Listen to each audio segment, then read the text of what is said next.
السلام علیکم دوستو، آج میں آپ کے لیے لے کے آئی ہوں ایک خوفناک کہانی جس کا عنوان ہے آصف۔ اس گھر پہ جنات کا سایہ ہے، اسی لیے اس کا رینٹ بہت کم ہے اور شاید یہی وجہ ہے کہ یہ گھر اتنے سالوں سے کبھی فروخت نہیں ہوا۔ جولی نے مارٹن کو بتایا۔ مارٹن بہت دلچسپی سے جولی کی باتیں سن رہی تھی۔ وہ ایک ٹی وی چینل پہ خوف رپورٹ کے نام سے پروگرام کیا کرتی تھی۔ خطرناک جگہوں پہ جا کے رپورٹنگ کرنا نہ صرف اس کی ملازمت تھی بلکہ اسے ان سب چیزوں سے خاصا لگاؤ بھی تھا۔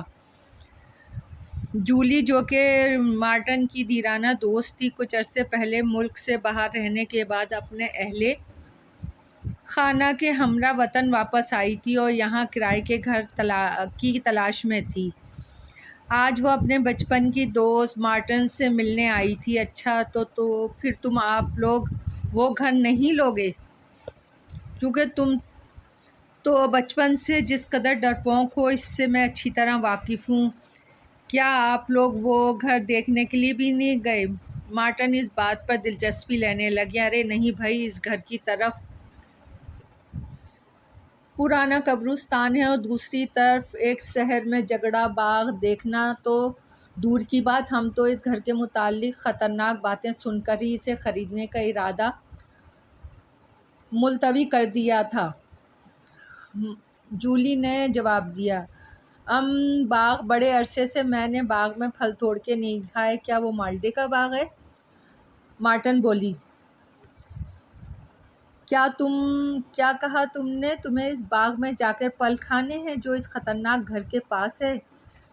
جولی مارٹن کو گھورنے لگی۔ جی ہاں بالکل، کافی عرصے سے میں رپورٹنگ کرنے کے لیے ایک ایسی جگہ ڈھونڈ رہی تھی۔ تم نے تو میرا مسئلہ ہی حل کر دیا۔ مارٹن خوشی سے اپنی الماری کھول کر اس میں سے کیمرہ اور دیگر چیزیں نکال کر ترتیب دینے لگی۔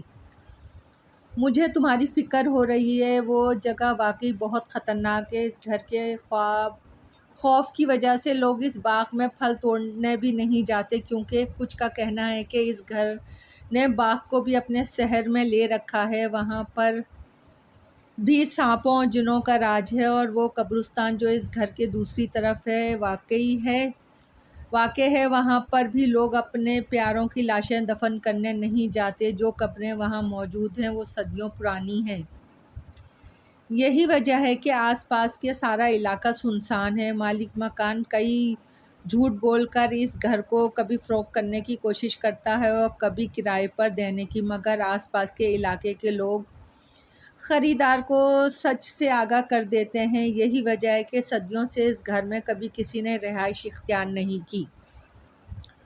مجھے اتنی ساری معلومات دینے کے لیے تمہارا بہت شکریہ مارٹن، میں وہاں ضرور جاؤں گی۔ لیکن جولی مارٹن کے پاس آ کے بیٹھ گئی جیسے اس سے کچھ مانگنا چاہتی ہو۔ لیکن کیا؟ جولی نے پوچھا۔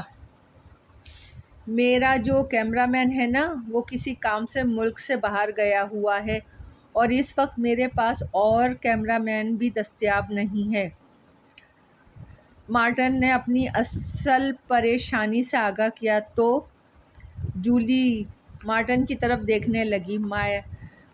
مارٹن نے جولی کا ہاتھ گرم جوشی سے تھاما اور اس سے درخواست کرنے لگی، تم چلو نا پلیز میرے ساتھ، میری کیمرہ مین بن کر۔ مجھے معلوم ہے تم ان کاموں میں مہارت رکھتی ہو، تم فکر نہ کرو، 2 اور لوگ بھی ہمارے ساتھ ہوں گے۔ کیا میں؟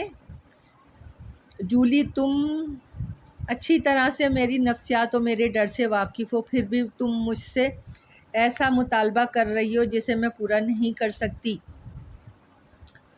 جولی نے صاف انکار کر دیا۔ مارٹن کے کئی دفعہ انکار پر بھی جولی نے اس سے اپنی بات منوانے کے لیے اپنا مطالبہ بار بار دہرایا۔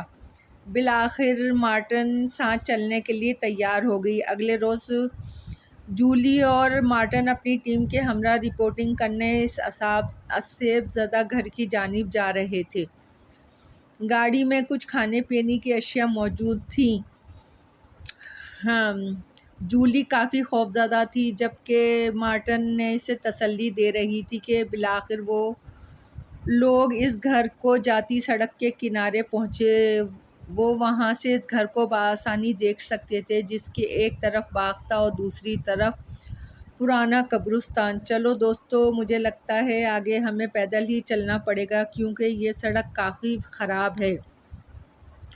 خدا نہ خواستہ اگر ہمیں وہاں سے بھاگنا پڑا تو گاڑی کو دھکا کون دے گا؟ مارٹن سب کے بجھے ہوئے چہروں پہ خوشی لانے کے لیے مزاحیہ باتوں کے ساتھ کہکا لگانے لگی۔ دھکا بھی انہی بھوتوں سے لگوا لینا جن سے ابھی ملاقات کرنے جا رہے ہیں۔ ٹیم ممبر فرحان بھی ہنستے ہوئے دخل دینے لگے۔ مزاحیہ باتوں کے باوجود جولی کی مسکراہٹ کہیں کھو چکی تھی۔ انہی باتوں کے ہمراہ وہ باقی راستہ پیدل ہی سر کرنے لگے۔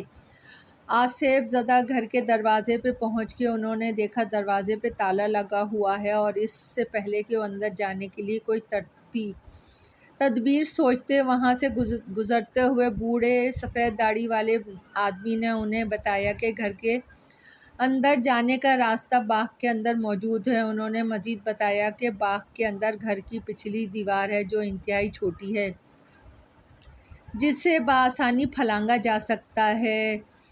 مارٹن نے بزرگ کا شکریہ ادا کیا۔ اب سب کی توجہ اس باغ کی داخلی راستے پر تھی، مگر جولی کی تو توجہ اب بھی اس بزرگ کی طرف تھی جو مارٹن کی طرف دیکھ کے مسکرا رہا تھا۔ پھر اچانک وہ غائب ہو گیا۔ اپنی آنکھوں کے سامنے بزرگ کو یکدم غائب ہوتا دیکھ کر جولی بوکھلاہٹ کا شکار ہو گئی۔ مارٹن، وہ بزرگ ابھی میری نظروں کے سامنے سے یکدم غائب ہوا ہے، اور وہ مجھے دیکھ کے مسکرا بھی رہا تھا۔ ارے جان، یہ مسکرانے والی بات پر تو میں فوراً یقین کر سکتی ہوں، کیونکہ تم ہو ہی اتنی پیاری کہ تمہیں جو بھی دیکھتا ہے وہ مسکراتا ضرور ہے۔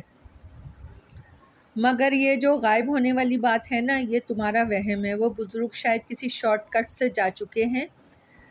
مارٹن نے جولی کی بات کو وہم قرار دے دیا اور اس کی بات پر یقین نہ کیا۔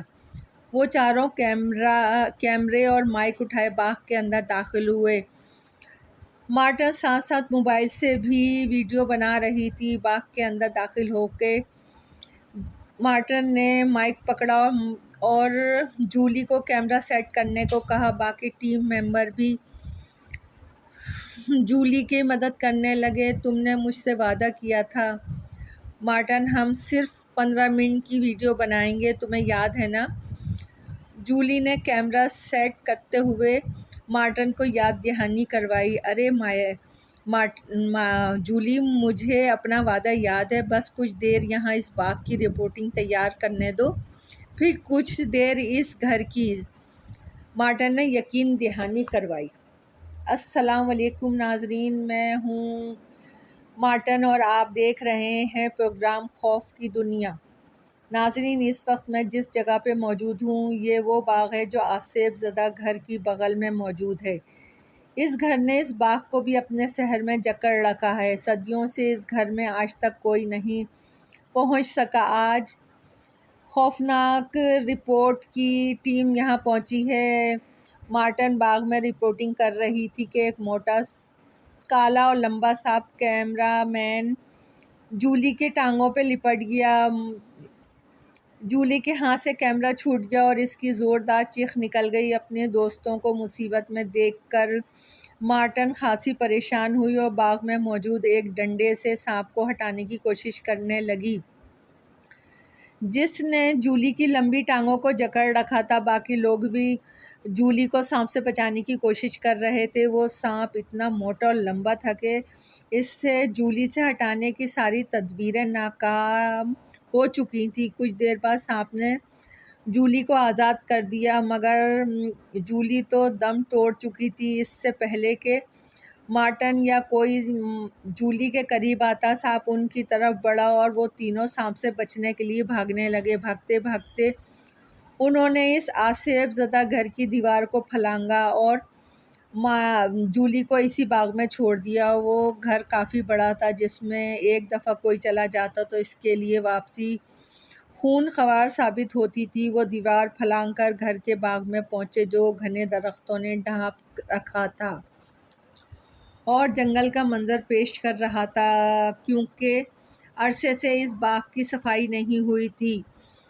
مارٹن جولی کی وجہ سے رونے لگی۔ وہ خود بخود بڑبڑا رہی تھی کہ وہ خود کو کبھی معاف نہیں کر سکے گی۔ اس حادثے کے بعد اس نے رپورٹنگ کرنے کی سکت بھی نہیں تھی۔ مشین سائرن دے رہی ہے، لگتا ہے آگے خطرہ ہے، وجاہت نے مارٹن کو بتایا۔ وجاہت میں یہاں رپورٹنگ کرنے کے بجائے واپس اپنی دوست کے پاس جانا چاہتی ہوں تاکہ اس کی لاش واپس لے جا سکوں۔ میں اس سانپ کی خوراک بننے کے لیے یہاں نہیں چھوڑوں گی۔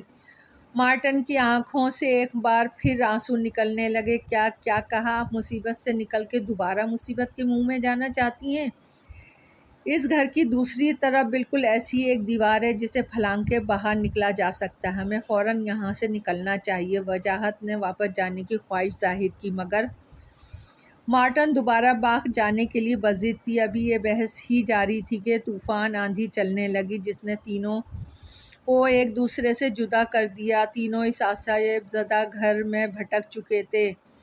مارٹن ایک درخت کے نیچے بیٹھی اپنی غلطی پہ پچھتا رہی تھی، کیونکہ اسے نہیں معلوم تھا کہ یہاں سچ مچ کا عصیب ہے۔ وہ سمجھتی تھی کہ یہ لوگوں کی افواہیں تھیں جسے وہ اپنے پروگرام میں دکھا کر پروگرام کی ریٹنگ بڑھانا چاہتی تھی۔ بھوک اور پیاس نے اسے نڈھال کر دیا تھا۔ اب رات ہو چکی تھی۔ سردی بڑھنے کے ساتھ ساتھ وہاں عجیب و غریب آوازیں بھی آنے لگی تھیں۔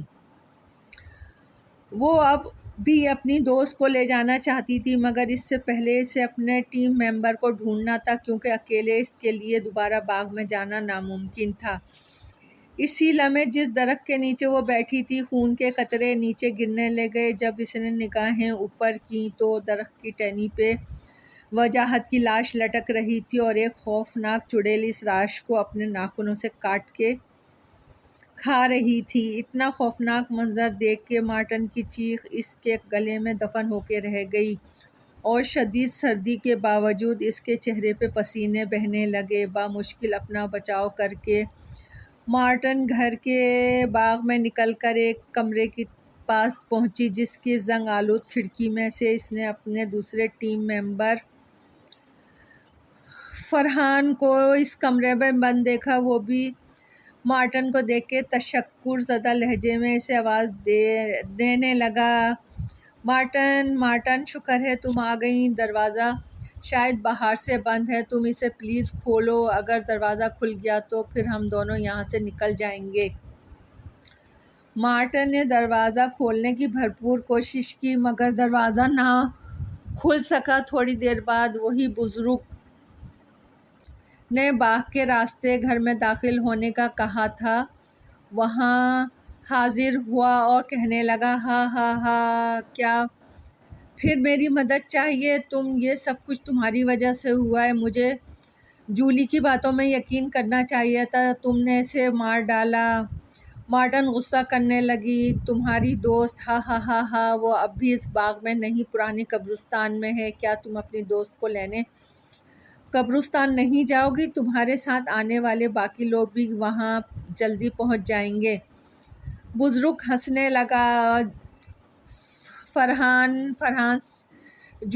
مارٹن نے کھڑکی کی طرف دیکھا جہاں فرحان قید تھا۔ دیکھتے ہی دیکھتے فرحان کے منہ سے خون بہنے لگا اور وہ ایک خوفناک شکل اختیار کر گیا۔ سب مر گئے، میں اکیلی رہ گئی ہوں، یا اللہ میری مدد فرما۔ منہ سے یہی کلمات ادا کرتے ہوئے بوکھلاہٹ کی حالت میں اس کی آنکھ کھل گئی۔ اس نے اللہ کا شکر ادا کیا کہ وہ جو دیکھ رہی تھی وہ حقیقت نہیں، خواب تھا۔ کچھ دیر بعد اسے میسج موصول ہوا جولی کی طرف سے، ہیلو مارٹن، ہم کچھ دنوں تک پاکستان